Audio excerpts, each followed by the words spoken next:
એવું હતું કે જે આ ભોગ બનનાર છે સુખલાલભાઈ ગુલસિંહભાઈ જોજરભાઈ નાયક, તેમણે આરોપી જે છે ડંગરસિંહ જામસિંહ પાવરા, તેમની સગી બહેનને તેઓ મહારાષ્ટ્રથી ભગાડીને અહીંયા ગુજરાત ખાતે લાવેલા હતા અને ત્યાં અહીંયા નાગેશ્વરવાડી વિસ્તારમાં પોતે મજૂરી કામ કરીને સાથે બંને પતિ પત્ની રહેતા હતા. જે આ આરોપી ડંગરસિંહ જામસિંહ પાવરાભાઈને મંજૂર ના હોય, તેમણે પોતાની બહેનને પાછી મેળવવા માટે સંયુક્ત પોતાના મિત્રો સાથે મળીને સંયુક્ત કાવતરું રચીને કિડનેપિંગને અંજામ આપેલો હતો. હાલ આ ગુનાની તપાસ દ્વારકા પોલીસ સ્ટેશન ખાતે ચાલુ છે. પીઆઈ AL બારસિયાનો આ તપાસ ચલાવી રહેલ છે. આ આરોપીઓને રિમાન્ડ અત્યારે ત્રણ દિવસના રિમાન્ડ મળેલા છે. તેમજ ત્રણ આરોપીને ધરપકડ કરવામાં આવેલી છે. તેમજ એક આરોપીને હાલ પકડવા ઉપર તજવીજ ચાલુ છે. 30/10/2025ના રોજ દેવભૂમિ દ્વારકા જિલ્લાના દ્વારકા પોલીસ સ્ટેશન વિસ્તારમાં એક ફરિયાદી આવેલા. એમણે ફરિયાદ લખાવેલી કે તેમના સગા ભાઈને એક અપહરણ કરવામાં આવેલું છે.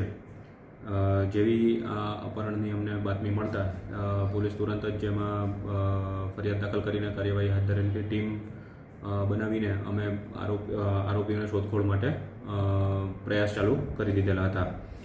ત્યારબાદ પોલીસની સતત મહેનત, દ્વારકા પોલીસ સ્ટેશનનો ડી સ્ટાફ અને દ્વારકા જિલ્લાની LCB ટીમ બંને દ્વારા સંયુક્ત મહેનત કરતા આ આરોપીનું જેમનું નામ છે ડંગરસિંહ જામસિંહ પાવરા, જે પોતે મૂળ મહારાષ્ટ્રના નંદુરબાર જિલ્લાના રહેવાસી છે.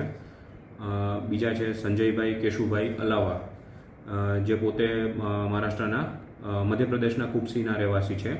અને ત્રીજા આરોપી જે છે હર્ષિભાઈ લખુભાઈ પારિયા, આ મૂળ મોવાણ ગામના છે, તાલુકા ખંભાળિયાના છે.